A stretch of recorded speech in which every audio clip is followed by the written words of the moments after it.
এখন সব মানুষদেরকে জাহান্নামে দিতে কি আমি আল্লাহর কষ্ট লাগবে না?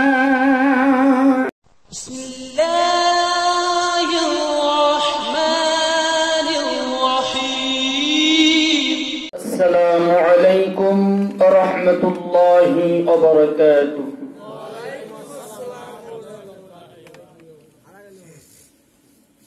الحمد لله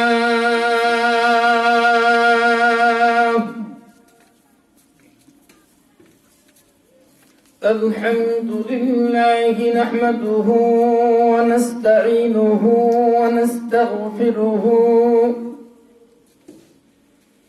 ونؤمن به ونتوكل عليه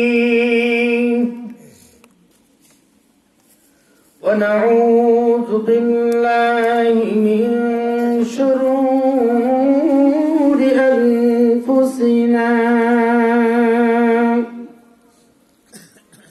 ومن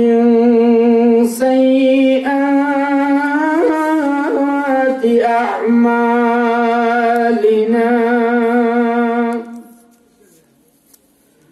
من يهدي الله فلا مضل له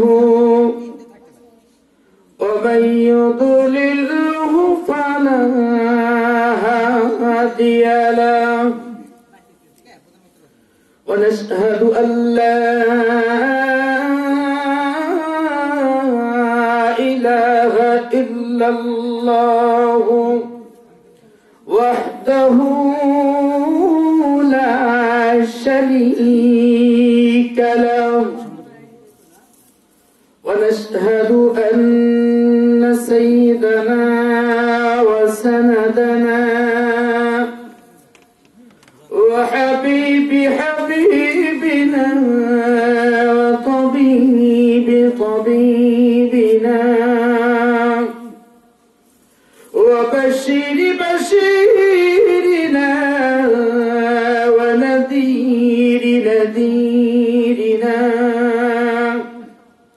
وأولانا محمدا عبده ورسوله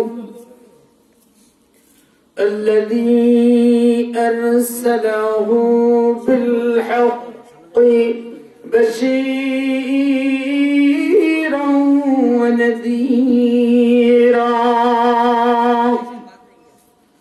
وداعيا إلى الله بإذنه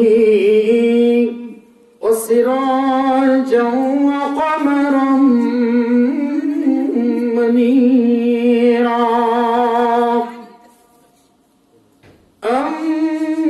أما بعد فقد قال الله تعالى في كلامه المجيد وفرقانه الحميد আল্লাহর গোলামেরা নবীর সৈনিকেরা দিনদারদি মুসলমান ভাইরা একটু আওয়াজ দিয়ে পড়ি আউযু বিল্লাহি মিনাশ শাইতানির রাজীম। আর আওয়াজ দিয়ে পড়ি বিসমিল্লাহির রহমানির রহিম।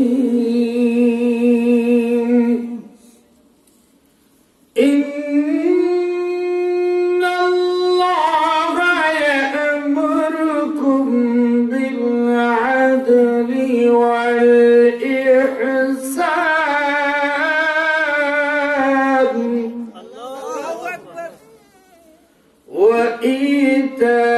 وإيتاء ذي القربى وينهى عن الفحشاء والمنكر والبغي يعظكم لعلكم تذكرون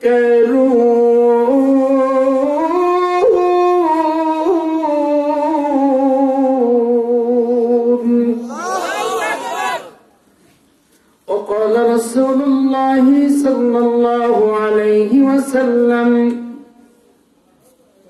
إنما الأعمال بالنيات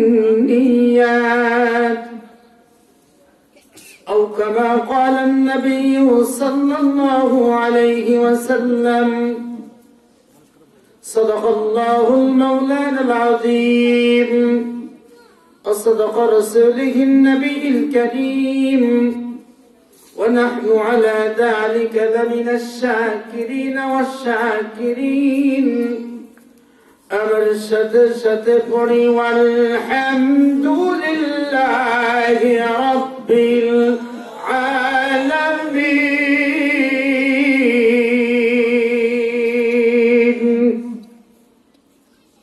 লা ইলাহা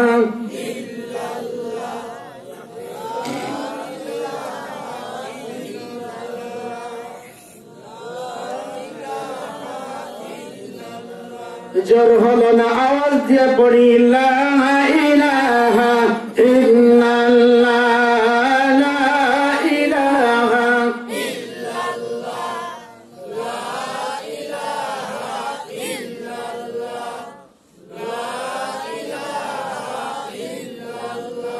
আকাশ পাতাল বৃক্ষলতা শস্য সনাতনা এসব কিছুর মালিক কেতা আছে কি মদের জানা মানব দানব ফেরেশতা কুল পাহাড় নদী নালা এসব কিছুর মালিক হইলেন আমার মহান আল্লাহ তাআলা রে মহান আল্লাহ তাআলা লা ইলাহা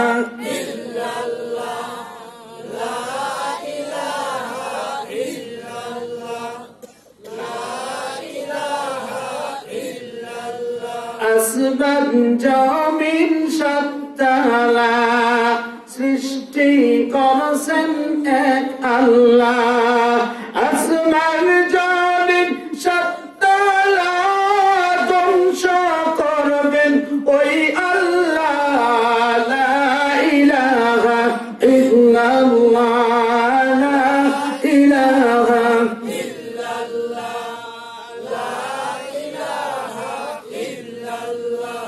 لا إله إلا الله محمد رسول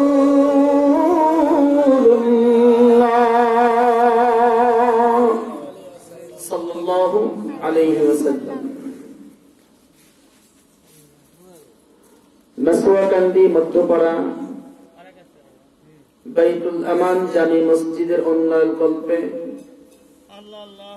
তৃতীয় বার্ষিক ওয়াজ মাহফিল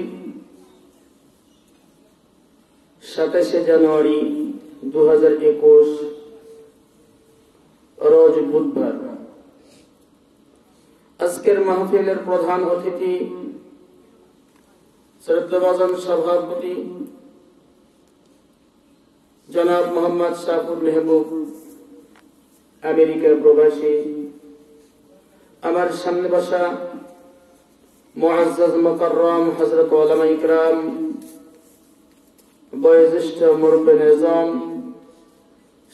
সমবয়স্ক যুবক ভাইরা, কচি কাঁচা, পর্দার অন্তরালে মাথার মুকুট, সোনার খনি, দয়ার খনি, অবলা সরলা সম্মানিতা শ্রদ্ধেয়া আমার মা ও বুবুজান,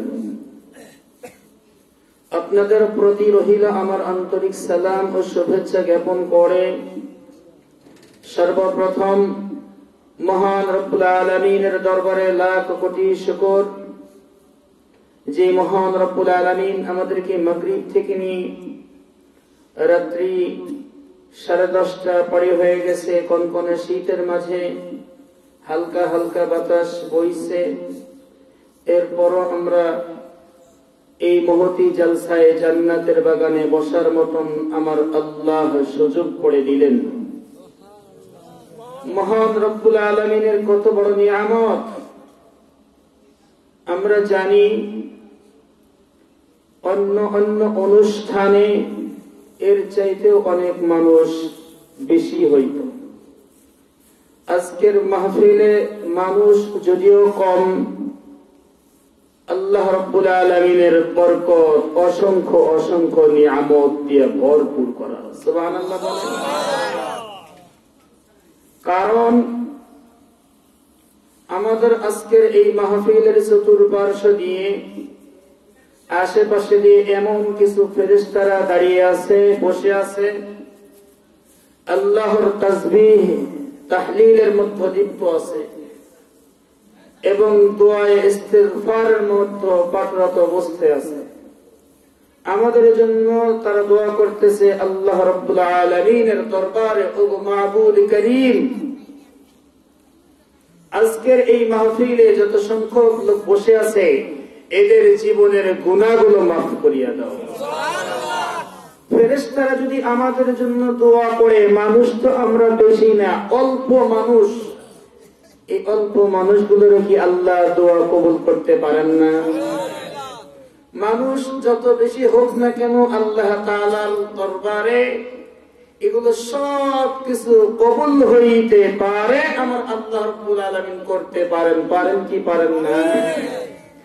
অতএব আমরা যারা বাহিরে আছি, বাহিরে বসে না থেকে এই মহতি জলসার আঙ্গিনায় এসে বসে জান্নাতের ভাগীদার হয়ে আজকের এই জান্নাতের বাগানে বসে হাশরের ময়দানের জান্নাত যেন কামাইতে পারি, আল্লাহ পাক যেন তৌফিক দান করেন। সকলে বলি আল্লাহুম্মা আমিন। সম্মানিত হাজিরিন, আমার আল্লাহ রাব্বুল আলামিন আজকের এই মাহফিলের মধ্যে এমন মুজিজা, এমন নিয়ামত দান করেছেন যা অন্য কোন মজলিসে এরকম মুজিজা, এমন নিয়ামত দান করবেন না। ঠিক বললাম না? ঠিক বললাম। হয়তোবা অনেক মানুষ, আমার ভাই, দোস্ত, বুজুর্গ, ওনারা ভাবতেছেন যে আমরা বাহির থেকে ওয়াজ শুনতে পাইতেছি, আমরা ঘরের মধ্যে থেকেই হুজুরের আলোচনা শুনতে পারবো, অতএব ওইখানে শীতের মধ্যে যাওয়ার কোনো দরকার নেই। এরকম অনেক মানুষ ভাবতে পারে। পারে কি পারে না? তবে আপনারা জানেন, একটা ঘির বোতল মুখ লাগানো আছে, আপনি ওই ঘির বোতলটা মুখ লাগানো অবস্থায় যদি মুখের উপর ধরেন, ঘি কি মুখের মধ্যে যাবে? জোরে বলেন, যাইতে পারে? কখনো সম্ভব না। যতক্ষণ পর্যন্ত ঘির বোতলের মুখা না খোলা হবে ততক্ষণ পর্যন্ত ওই ঘিটা আপনি খাইতে পারবেন না। এমনই করিয়া এই মাহফিলের মধ্যে যতক্ষণ পর্যন্ত না আসা যাবে ততক্ষণ পর্যন্ত পরিপূর্ণ সওয়াব অর্জন করা সম্ভব নয়। তাহলে বোঝা গেল আমরা যারা মাহফিলের মধ্যে আছি আমরা সবাই ঘির বোতলের মুখা খুলে ঘি খাওয়ার লোক, আর যারা বাহিরে আছেন তারা ঘির বোতলের মুখা বন্ধ করে এমনি শুধু মুখটা হা করে বোতলটা মুখের মধ্যে ঘি খাইতে পারবে না, ওই সমস্ত লোক। ঠিক বললাম না? ঠিক বললাম। সম্মানিত হাজিরিন, আজকের এই মাহফিলটা আল্লাহ রাব্বুল আলামিনের দরবারে কবুল হোক। জোরে বলেন আল্লাহুম্মা আমিন। যে মহান রব্বুল আলামিন আমাদেরকে এত সুন্দর আয়োজন করে, আজকের যারা এই কমিটি বৃন্দ আজকের এত সুন্দর আয়োজন করেছেন, আমরা আসতে পেরেছি, বসতে পেরেছি, আল্লাহ রাব্বুল আলামিনের শুকর। যে মহান রব্বুল আলামিন আমাদেরকে পছন্দ করে বসাইছেন, রব্বুল আলামিনের দরবারে শুকরিয়া আদায় করে নেই আলহামদুলিল্লাহ। আর আসতে বলি আলহামদুলিল্লাহ। শতকোটি দরুদ সালাম জনাবে তাজদার আকায়ে নামদার মুক্তি দিশার উম্মতের কান্ডার সাইয়্যিদুল মুরসালিন খাতামুন নবীন, নবী কুলের সরদার, বিশ্ব মানবতার মুক্তির দূত জনাবে নবী পাক মুহাম্মদুর রাসূলুল্লাহ, সকলেই পড়িনি সাল্লাল্লাহু আলাইহি ওয়াসাল্লাম। মুআজ্জাজ মুহতারাম সম্মানিত হাজিরিন, আল্লাহ রাব্বুল আলামিন এই পৃথিবীর বুকে আমাদেরকে মানুষ বানাইয়া মানব জাতি হিসেবে কবুল করেছেন। অনেক জাতির মানুষ আছে, আছে কি নেই? অনেক সৃষ্টিও আল্লাহর এই জমিনে আছে। তন্মধ্যে সর্বশ্রেষ্ঠ মখলুক, সর্বশ্রেষ্ঠ সৃষ্টি হিসেবে আমাদেরকে প্রেরণ করলেন কে? কত মায়া নিয়ে, কত মহাব্বত নিয়ে, কত ভালোবাসা নিয়ে আমাদেরকে দুনিয়াতে পাঠাইলেন। এমনি এমনি পাঠাই নেই, আল্লাহর ইবাদতের জন্য পাঠাইছে। ঠিক বললাম না? ঠিক বললাম। মহান রব্বুল আলামিন এত খুশি হইয়া, এত আনন্দিত হইয়া আমাদেরকে প্রেরণ করলেন। আজকে আমাদের সেই খুশি আর আনন্দ আল্লাহ রব্বুল আলামিনের সাথে রাখতে পারতেছি না। কত বড় দুর্ভাগ্যের বিষয়! আমরা মুসলমান হয়ে মুসলমানের যে কাজগুলো, ইসলামী আলোচনা শোনার মতন কোন ভ্রুক্ষেপ নাই। মাহফিল গুলো আমাদের মনের বাহিরে চলে যাচ্ছে। আজকে এখানে ওয়াজ হচ্ছে, আমরা বাড়িতে বসে ঘুম পড়তেছি। আজকে এখানে ওয়াজ হচ্ছে, আমরা বাইরে বসে আড্ডা মারতেছি। কি ফায়দা অর্জন করব দুনিয়াতে? ঠিক বললাম না? ঠিক বললাম। অতএব আমি ভাইজানদেরকে বলবো, অনুগ্রহ করব, মাহফিলের মধ্যে আসেন। আমি অনেক দূর থেকে এসেছি, আমার ঢাকাতে প্রোগ্রাম ছিল, ওইখান থেকে আমি আসছি। দোয়া করব আল্লাহ রাব্বুল আলামিন আপনাদের এই আয়োজনখানা কবুল করে এই ওসিলা দিয়ে আমাদেরকে যেন আল্লাহ পাক নাজাত দান করেন। আল্লাহ রাব্বুল আলামিন কবুল করেন, জোরে বলেন আমিন। সম্মানিত হাজিরিন, আল্লাহ রাব্বুল আলামিন আমাদেরকে শ্রেষ্ঠত্ব বানাইলেন। কেন বানাইলেন? কি জন্য শ্রেষ্ঠত্ব হইলাম? অন্যান্য মাখলুকও তো শ্রেষ্ঠত্ব হইতে পারত, পারত কি পারত না? আল্লাহ পাক আমাদেরকে কেন বানাইলেন? শ্রেষ্ঠত্ব বানাইলেন। হযরতে আদম আলাইহিস সালাতু ওয়াস সালামকে যখন তৈরি করলেন, ফেরেশতারা আদম আলাইহিস সালাতু ওয়াস সালামকে তৈরির পূর্বে সকলের সাথে পরামর্শ করতেছিলেন, ওগো ফেরেশতারা, আমি আল্লাহ তাআলা দুনিয়াতে মানব জাতি প্রেরণ করতে চাই, আদমকে পাঠাইতে চাই। আদম জাতি, আদম সন্তান আমরা আমরা আমরা সকলেই আমাদের পিতাকে হযরতে আদম আলাইহিস সালাতু ওয়াস সালাম, তাহলে আমাদেরকে মানব জাতি হিসেবে প্রেরণ করছেন। মানব জাতি যে সুন্দর, তার একটা উদাহরণ দিলেই বুঝতে পারবেন। আল্লাহর একজন বান্দা ওনার বিবিকে বলতেছে, বিবি রে, তুই যদি চাঁদের চাইতে সুন্দর না হস তাহলে তুই তালাক করবি।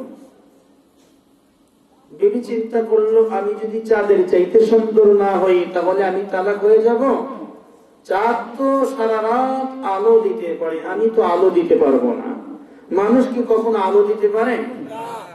তাহলে চাঁদ যদি সুন্দর হয়, আমি তো তার কাছে হেরে গেলাম, আমি তো স্বামীর তালাক প্রাপ্ত স্ত্রী হয়ে গেলাম। উপায়টা কি? রাত্রি যখন আসছেন, দেখেই ফেললেন রাত্রে চাঁদ উঠেছে, আলো দিচ্ছে সারা পৃথিবীময়, আর আমার কারণে ঘরের মধ্যেও আলো নাই, আমি তো তাহলে তালাকি হয়ে গেলাম। এরই মধ্যে স্বামী বেচারা আসছে, বিবি রে, তুই তো তালাক হয়ে গেলি। বিবি বলতেছে, স্বামী গো, আপনি একটু বুঝে শুনে বলেন তো, আমি কি আসলেই তালাক হয়েছি? আপনি একটু এলাকার কিছু মুরব্বীদের কাছ থেকে শুনে আসুন, যারা জ্ঞান গর্ভ, কথাবার্তা বোঝে, জানে, শোনে, ওদের কাছে পরামর্শ করে এরপরে বলেন আমি তালাক হয়েছি কি হই নাই। বেচারা সারা রাত বিবি তালাক হয়ে গেছে, টেনশনের মরতেছে। এর কাছে যায়, ওর কাছে যায়, না জানি আমি কি বলে ফেললাম, চাঁদের চাইতে সুন্দর না হইলে তালাক হবি। কথাটা মারাত্মক না? এখন টেনশনের মধ্যে আছে, বিবি যদি তালাক হয়ে যায় তাহলে মুশকিল। এর কাছে যায়, ওর কাছে যায়, নানান ধরনের মানুষের কাছেই যায়, সবই এক কথা বলে, তোমার বিবি তালাক হয়েছে। তোমার কথা অনুযায়ী তোমার বিবি কি হয়েছে? তালাক হয়েছে। এখন কি করবে? চিন্তা ভাবনা করতে করতে করতে করতে পথের মধ্যে আল্লাহর একজন ওলির সাথে সাক্ষাৎ। আল্লাহর ওলি ডাকতে বলতেছে, কি গো যুবক, তুমি এরকম হয়রানি পেরেশানি অবস্থা কেন? কি হয়েছে তোমার? মানুষ তো হুজুর মানুষ দেখলে পছন্দ হয় না, ঠিক বললাম না? ঠিক বললাম? হুজুর মানুষ যে মানুষের উপকার করা জানে, মানুষকে সৎ উপদেশ দিতে জানে, এটা মানুষের ভালো লাগে না, ঠিক বললাম না? ঠিক বললাম? আপনারা জিহ্বা চেনেন তো? চেনেন না? সবারই আছে না? দাঁত আছে তো? আছে না? আচ্ছা বলেন, জিহ্বা নরম না শক্ত? দাঁত শক্ত। জিহ্বা নরম, দাঁত শক্ত। জিহ্বা কয়টা? জোরে বলেন, কয়টা? দাঁত কয়টা? 32টা। সংখ্যা বেশি কোনটা? দাঁতের সংখ্যা বেশি, জিহ্বার সংখ্যা কি? একদম কম, মানে কম, একটাই। আচ্ছা বলেন তো, যখন দাঁতের মাঝে গোস্তের অংশ বা মাছের কাঁটা যদি লেগে যায়, আটকে যায়, জিহ্বা তার সহযোগিতা করে কি করে না? এই দিক ওই দিক ঠেলা গুতা দিয়ে বের করার চেষ্টা করে, ঠিক বললাম না? ঠিক বললাম? মুসলমান ইমানদার সৈনিকেরা দিলের কানটা লাগান। আমি ভূমিকার আলোচনা লম্বা না করে আমি আসল উদ্দেশ্যের মধ্যে চলিয়ে যাইতে চাই। ও মুসলমান ভাইরে, সাধারণত তাদের মধ্যে যখন কোন কাঁটা জাতীয় গোস্তের অংশ যদি আটকিয়া যায়, সাধারণ একটা জিহ্বা, তাও আবার নরম নাকি শক্ত? এই নরম জিহ্বাটা শক্ত দাঁতের মাঝখানে গিয়েও তাকে উপকার করার চেষ্টা করে, তাকে সহযোগিতা করে, করে কি করে না? মুসলমান ইমানদার এই সাধারণ জিহ্বা, একটা জিহ্বা দিয়ে 32টা দাঁতের উপকার করতে যায়। 32টা দাঁত ওই জিহ্বার উপকার পাইয়া, জিহ্বার সহযোগিতা পাইয়া অনেক বিপদ থেকে মুক্তি পাইল। পাইছি কি পাই নাই? জিহ্বার কারণে তাদের অনেক উপকার হয়েছে, অনেক মুসিবত থেকে উদ্ধার হয়েছে। বাইরে মুসিবত থেকে উদ্ধার হওয়ার পর জিহ্বার তাদের আর ভালো লাগে নাই। উনি যে মুসিবত থেকে উদ্ধার করলো, তাদেরকে এখন তার দিকে আক্রমণ করার চেষ্টা করে, করে কি করে না? জিহ্বায় কামড় লাগে কি লাগে না? এত উপকার করার পরও কেন জিহ্বাকে কামড় দেওয়া লাগবে? তার জিহ্বার ছাড়ে না, নরম জিনিস পাইছে অমনি গরম করে কামড় দেয়, ঠিক বললাম না? ঠিক বললাম? ও মুসলমান ভাইরে, যদিও জিহ্বা একটা, যদিও নরম হয়, উপকার করে কি করে না? ভাইজান, তার যদিও শক্ত, এরপরও গুণে অনেক বেশি, তারা অনেক অনেক অনেক সংখ্যাই বেশি, এরপরও কিন্তু জিহ্বাকেও তারা ছাড় দেয় না। জিহ্বার উপকার পাওয়ার পর জিহ্বা কি কখনো অনেক সময় ছাড় দেয় না, আটকায়া পালায়, ঠিক বললাম না? ঠিক বললাম? ভাইজান, আমি আপনাদের কাছে প্রশ্ন রাখতে চাই, বলেন তো, মানুষ যত বয়স হোক না কেন, জিহ্বা পড়ে না দাঁত পড়ে? হ্যাঁ, জিহ্বা তো একটা, নরম, পড়ে না কেন? দাঁত শক্ত থাকার পরও আস্তে আস্তে আস্তে আস্তে পড়িয়া যায় কেন? সংখ্যায় যদিও বেশি হয়, এরপরে ওই বেশি সংখ্যা কোনো কাজে আসে না। আর এক সংখ্যা যদি হয়, উনি যদি সত্যিকারেরই হয়, মানুষকে উপকার করার স্বার্থী হয়, আল্লাহ পাক তাকে অনেক অনেক দিন টিকায় রাখে, ঠিক বললাম না? ঠিক বললাম? মুসলমান ইমানদার সৈনিকেরা দিলের কানটা লাগান। ও শিয়ালকোটের ভাইজানেরা রে, সিরাজগঞ্জের ভাইজানেরা দিলের কানটা লাগান। আমার আল্লাহ রাব্বুল আলামিন রাখতে বলতেছেন, পৃথিবীর মানুষ, আমি তোমাদেরকে দুনিয়াতে পাঠিয়ে দিলাম, তোমাদেরকে প্রতিনিধি হিসাবে তোমাদের হেদায়েতের উদ্দেশ্য কোরআন পাঠাইয়া দিলাম, এবং তোমাদের দিক নির্দেশনের উদ্দেশ্য নবীজিকে, নবীদেরকে পাঠাইয়া দিলাম। নবীরা দুনিয়াতে বেঁচে নাই, নবীদের ওয়ারিস হইল উলামায়ে কেরাম। আল উলামা ওয়ারাসাতুল আম্বিয়া, উলামায়ে কেরাম হইল নবীদের ওয়ারিস, ঠিক বললাম না? ঠিক বললাম? উলামায়ে কেরামের দাম আছে কি নাই? জোরে বলেন, আছে কি নাই? আল্লাহর বান্দা ওই যুবক একজন আল্লাহর ওলির সাথে সাক্ষাৎ হইল। আল্লাহর ওলি ডাকতে বলতেছেন, যুবক রে, কোথায় যাওয়া এত রাত্রিতে, এত হয়রানি পেরেশানি, টেনশন কেন, কি হয়েছে তোমার? যুবক এবার মনে মনে ভাবতেছে, কত মাতবারের কাছে গেলাম, কত চেয়ারম্যান এমপির কাছে গেলাম, কত মেম্বারগণের কাছে গেলাম, সব এক কথা বলে তোমার বউ তালাক হয়ে গেছে। আরে হুজুর মানুষ আর কি করবো? তারপরও মনে মনে ভাবতেছে, পচা শামুকেও তো পাও কাটে, কাটে কি কাটে না? তাহলে তারপরও দেখি ওনাকে বলেই দেখি কোনো উপকারে আসে কিনা। যুবক ডাকতে বলতেছে, হুজুর আমি একটা বিপদে পড়েছি, আমার বিবিকে এই কথা বলছি, এই কথা বলার কারণে আমার বিবিকে তালাক হয়েছে, আমার এলাকার মানুষ সবাই তো বলছে তালাক হয়েছে, আপনি কি বলেন, আপনি একটু ফতোয়া দেন। আল্লাহর ওলি নোমান বিন সাবিত ডাকতে বলতেছেন, যুবকরে তাহলে শোনো, এই ফতোয়া আমি অবশ্যই দিতে পারবো, কিন্তু আমি এই ফতোয়া দেব না। আমার চাইতে বড় একজন আল্লাহর ওলি আছে, যিনি বড় একজন ইমাম, এই যুগের ইমাম, ইমামে আবু হানিফা। নাম শুনছি কি শুনি নাই? ইমামে আবু হানিফা, ওই যে পাশেই বাড়ি, উনার কাছে যাও, হয়তো সমাধা তোমাকে সুন্দরভাবে দিয়ে দিবে। ইমামে আবু হানিফার কাছে আল্লাহর বান্দা যুবক লোকটি চলিয়ে গেল। আল্লাহর বান্দা যুবক ডাকতে বলতেছে, হুজুর আমি একটা বিপদের মধ্যে পড়েছি, হুজুর এই এই এই অবস্থা। তাই নাকি? তুমি খুব টেনশনে আছো বুঝি? বলো, হ্যাঁ আমি খুবই টেনশনের মধ্যে আছি। তাহলে তুমি নিশ্চিন্তা থাকো, তোমার বিবি তালাক হয় নাই। সুবহানাল্লাহ বলেন। কি হয় নাই? তালাক হয় নাই।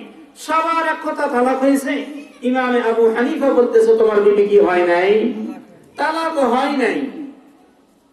আল্লাহর বান্দা যুবক বলতেছে, হুজুর আপনি বললেন তালাক হয় নাই, ঠিক আছে বুঝলাম, কিন্তু এর কি কোনো প্রমাণ আছে? আমি কোন প্রমাণ নিয়ে আমি আমার বিবিকে বলবো, বিবি তুই তালাক হস নাই, তুই আমার কাছে হালাল, তুই আমার কাছে জায়েজ, কোনো অসুবিধা নাই, আমি কি দলিল নিয়ে যাব? প্রমাণ তো লাগবে, লাগবে না? প্রমাণ ছাড়া কোনো কথা চলবে নাকি? প্রমাণ দেওয়া লাগবে। ইমামে আবু হানিফা ডাকতে বলতেছে, প্রমাণ অবশ্যই আছে। সুবহানাল্লাহ বলেন।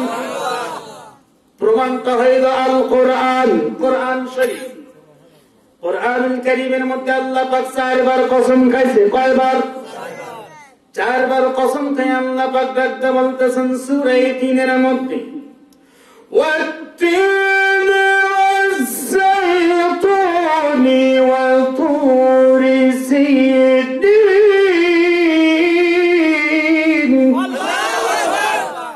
ওয়া হাযাল বালাদিল আমিন লাকাদ খালাকনাল ইনসানা ফি আহসানি তাকবীর।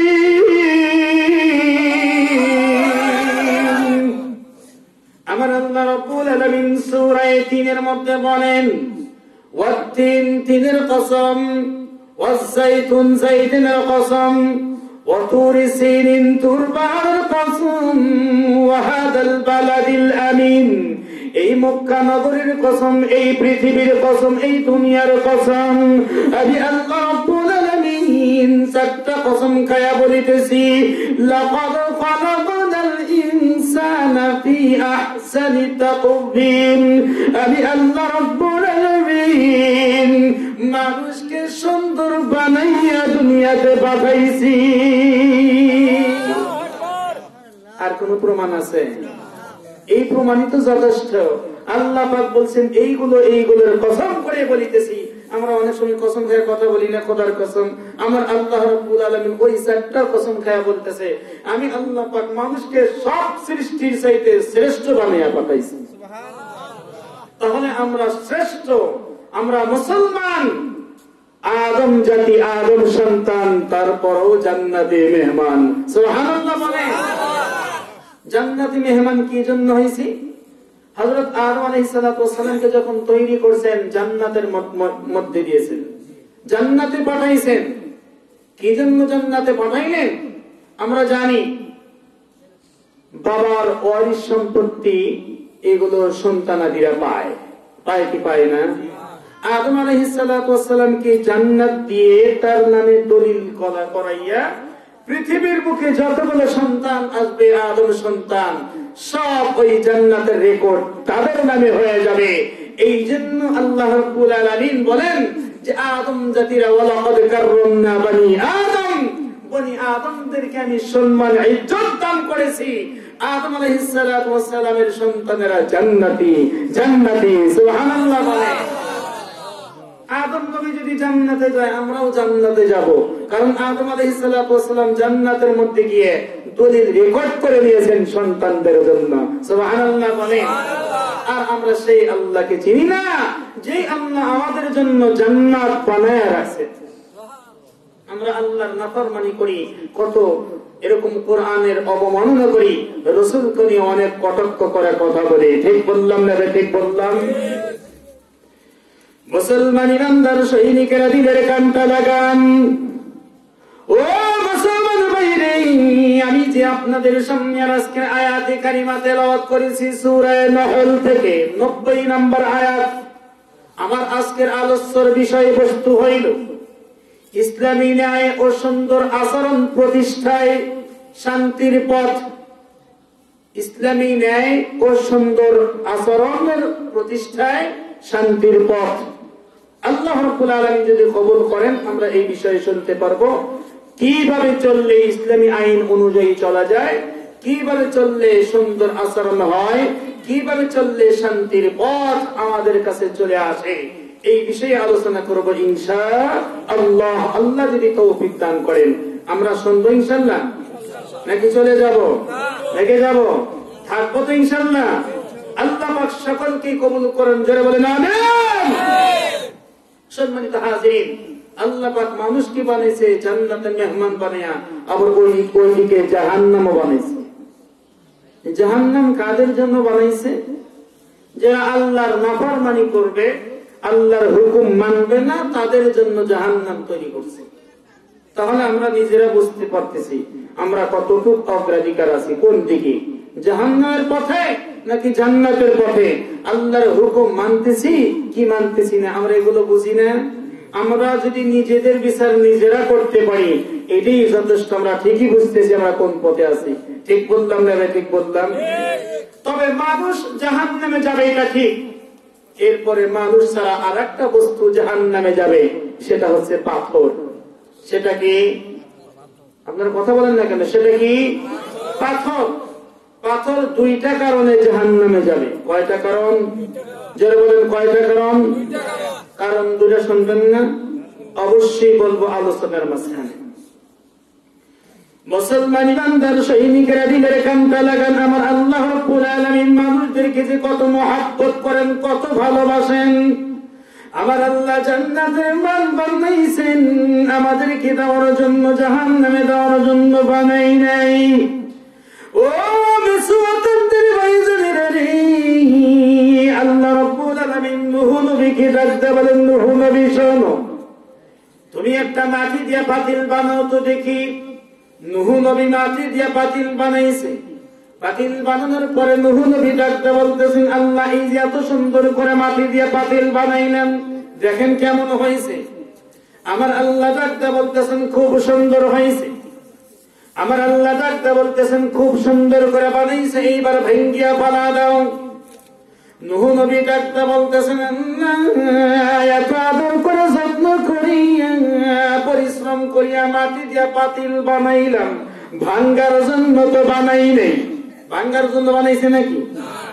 এত পরিশ্রমের জিনিস আপনি যদি শখ করে একটা জিনিস বানান, ওটা কি ভাঙতে মন চাইবে? দেখেন না ছোট ছোট মেয়েরা, ছোট ছোট ছেলেরা খেলাধুলা বানায় মাটি দিয়া, কত কি বানায়, পাতিল, কলসি, বালতি, বদনা, খেলার যাবতীয় জিনিস বানায়া মাঠের মধ্যে সুন্দর করে ঘর বানাইয়া, চুলা বানাইয়া, এরপরে কত রকমের লতা পাতা দিয়া, কত ঘাস প্রজাতির জিনিস দিয়া তরকারি বানায়, ভাত রান্না করে, এরপরে পিকনিক খায়। ঠিক বললাম না? ঠিক বললাম। কত শখের জিনিস, ওইগুলো কি ভাঙতে মন চাই? পরে মন চাই এগুলো বাড়িতে নিয়ে যত্ন করে রাখতে। ঠিক বললাম নেবে? ঠিক বললাম?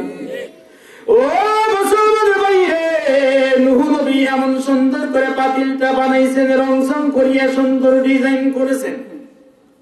আল্লাহকে ডাকতে বলে, আল্লাহ মাবুদ গো, মাটির পাতিল বানাইছি, পাতিলটা ভাঙতে আমার কষ্ট লাগে। কি লাগে?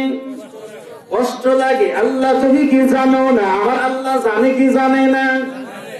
আমার আল্লাহ ডাকতে বলতেছেন, নূহ নবী শোনো, মাটি দিয়ে পাতিল বানাইছো তাই তোমার ভাঙতে কষ্ট হয়। এর মধ্যে কি তুমি রূহ দিছো নাকি? চলতে ফিরতে পারে নাকি? বলে না, তা পারে না। আবার আল্লাহ ডাকতে বলতেছেন, নূহ রে, আমি আল্লাহ পাক দুনিয়াতে কত মানুষ বানাইলাম, তুমি নূহ নবীকেও বানাইলাম। ও নূহ নবী, সামান্য মাটির পাতিল বানাইছে, এর মধ্যে চলাফেরা করার কোন শক্তি দাও নাই, খানা পিনা করবার মতন কোন শক্তি দাও নাই, কথা বলার মতন কোন শক্তি দাও নাই।